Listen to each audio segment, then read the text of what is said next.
Hi everyone, it's Nick here from SoapVault. Today we're releasing another new feature which will allow you to accept credit card payment directly through SoapVault. We're making the assumption that you've already set up your Bambora account.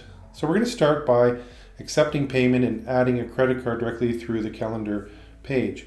So we'll hover over this and we'll see that there's no invoice created. So we're going to click on this and we're going to add an invoice by clicking on Add Invoice. And so we have invoice 11 added.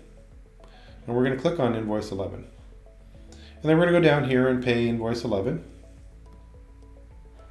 And we're going to select our payment method. Now we've already pre-populated with a number of options. This time though, we can accept the credit card, which will bill the customer's credit card directly.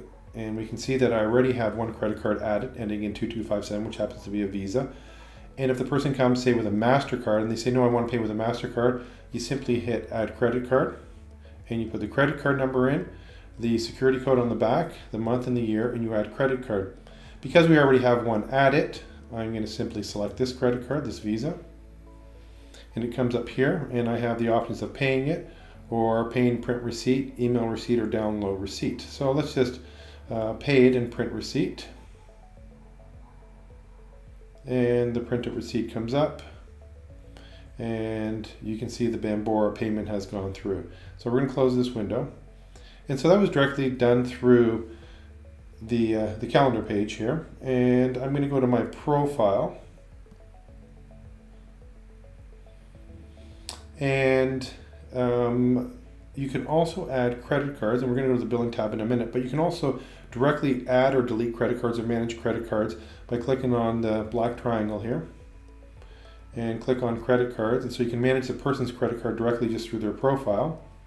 And we have the Visa card, again, that 2257 that's been added, and I can delete it if I wanted to by just clicking the garbage can here. And I'm not going to delete the credit card right now, and I just click delete credit card if I want to get rid of it. And if I want to add a credit card, much like the appointment page example that I was using, I would just add the credit card number, the security number on the back, and the month and the year, and add credit card. So let's go back. And we'll go to the billing tab. And so with the billing tab, we have all these unpaid invoices, and I can click on any of the unpaid invoices. I can click simply pay. And it's the same process where you select a payment method, select that credit card, select pay, and it's processed directly through Bambora. That's how simple it is, and we thank you for using SoapVault, and happy charting.